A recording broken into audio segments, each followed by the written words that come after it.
तो चलिए आज बात करते हैं क्रिप्टो मार्केट की, जो अक्सर बड़ा कॉम्प्लिकेटेड और केओटिक लगता है। आज हम वॉलेटिलिटी, ऑल्ट कॉइन्स की तेज दुनिया और बिटकॉइन डोमिनेंस, इन तीनों को गहराई से समझेंगे और देखेंगे कि ये सब मिलकर मार्केट की दिशा कैसे तय करते हैं। चलिए शुरुआत ही करते हैं इस पावरफुल मेटाफर से।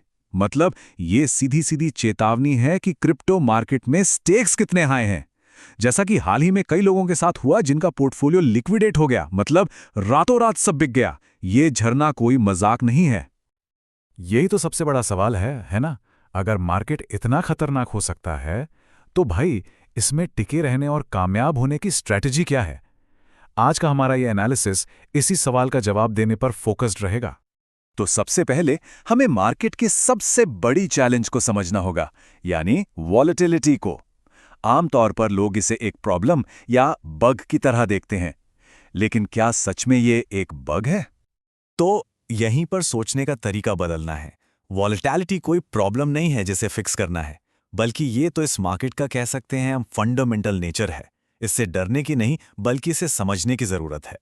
तो सोर्स के हिसाब से वॉलेटिलिटी 3 मेन पिलर्स पर खड़ी है। पहला तो जैसा हमने अभी बात की, ये मार्केट के डीएनए का ही हिस्सा है। दूसरा, जो टेक्निकल चार्ट्स होते हैं ना, वो हमें इसके उतार चढ़ाव के बारे में कुछ कुछ हिंट्स दे सकते हैं। और तीसरा, ऑल्ट कॉइन्स, जो रॉकेट की तरह तेजी से ऊपर जाते हैं, वो इस वॉलेटिलिटी को और भी ज्यादा एम्प्लीफाई कर देते हैं। अभी हाल ही में जो बिटकॉइन गिरा, उसी का एग्जाम्पल ले लेते हैं। कीमत में 15 से 16% की गिरावट आई। सुनने में ये बहुत बड़ा लगता है ना? लेकिन अगर हम पिछले बुल मार्केट्स को देखें, तो उनके मुकाबले ये ड्रॉप असल में काफी मामूली माना जाता है। ये एक और एग्जाम्पल है कि वॉलेटिलिटी तो इस खेल का हिस्सा है। और हां, ये वॉलेटिलिटी कहीं जाने वाली नहीं है। आने वाले हफ्तों में एफओएमसी मीटिंग्स और इकोनॉमिक रिपोर्ट्स जैसी कई बड़ी चीजें होने वाली हैं जो मार्केट में और भी हलचल मचाएंगी। तो तैयारी का मतलब ही ये समझना है कि यहां वॉलेटिलिटी ही नॉर्मल है। ऑलराइट, तो अब आते हैं ऑल्ट कॉइन्स पर। अगर बिटकॉइन एक झरना है, तो ऑल्ट कॉइन्स तेज अनप्रिडिक्टेबल लहरों की तरह हैं। इनको हैंडल करने के लिए एक बिल्कुल अलग माइंडसेट चाहिए। अल्टकॉइन्स के बारे में ये सबसे जरूरी बात है समझने वाली। जब वो चलते हैं तो सच में रॉकेट की तरह भागते हैं, लेकिन ये जो तेजी है ना, ये ज्यादा देर टिकती नहीं है। इसीलिए पेशेंस और एक सॉलिड स्ट्रैटेजी का होना बहुत बहुत जरूरी है। अक्सर सुनने में आता है ऑल्ट सीजन का। सब इंतजार करते हैं कि एक ऐसा टाइम आएगा जब सारे ऑल्ट कॉइन्स एक साथ ऊपर जाएंगे। लेकिन सोर्स का एनालिसिस कहता है कि ये एक बहुत ही सिंप्लीफाइड और गैर जिम्मेदाराना सोच है। मार्केट इससे कहीं ज्यादा कॉम्प्लेक्स है और इसे समझने के लिए बेहतर इंडिकेटर्स की जरूरत है।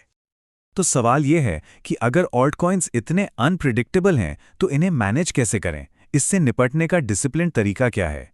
चलिए अब प्रॉब्लम से हटकर प्रैक्टिकल स्ट्रैटेजीज पर फोकस करते हैं।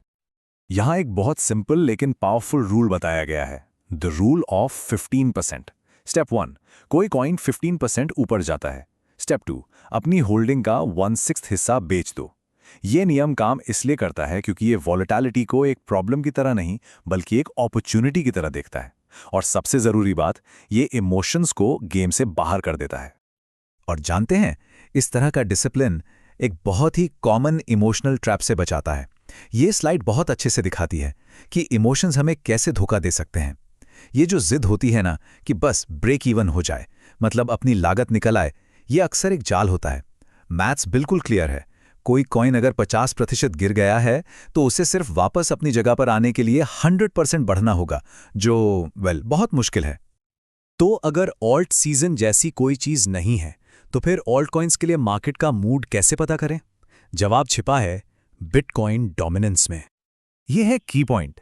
सीधी सी बात है, ऑल्ट कॉइन्स में बड़ी तेजी आने के चांसेस तभी बनते हैं जब बिटकॉइन का डोमिनेंस, मतलब मार्केट में उसकी टोटल हिस्सेदारी, अपने 100-डे एवरेज से नीचे चली जाती है।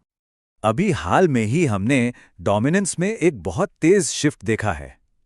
पहले तो ये गिरा, लेकिन फिर सिर्फ 2 रातों में इसने इंपॉर्टेंट लेवल्स को पार कर लिया। और एनालिस्ट का मानना है कि ये अभी और ऊपर जाएगा। तो इसका सीधा मतलब क्या हुआ? जब बिटकॉइन का डोमिनेंस बढ़ता है, तो पैसा बिटकॉइन की तरफ जाता है और बिटकॉइन ऑल्ट कॉइन्स के मुकाबले बेहतर परफॉर्म करता है। ऑलराइट, तो हमने वॉलेटिलिटी, ऑल्ट कॉइन्स और बिटकॉइन डोमिनेंस को समझ लिया है। अब इन सभी पीसेस को जोड़कर देखते हैं कि एक इन्वेस्टर का माइंडसेट कैसा होना चाहिए। तो इस पूरे एनालिसिस से जो ज़रूरी बातें निकल कर आती हैं वो ये हैं। सबसे पहले, जिन एसेट्स में इन्वेस्ट किया है उनमें मजबूत यकीन होना चाहिए। दूसरा, उस झरने में बहकर लिक्विडेट नहीं होना है।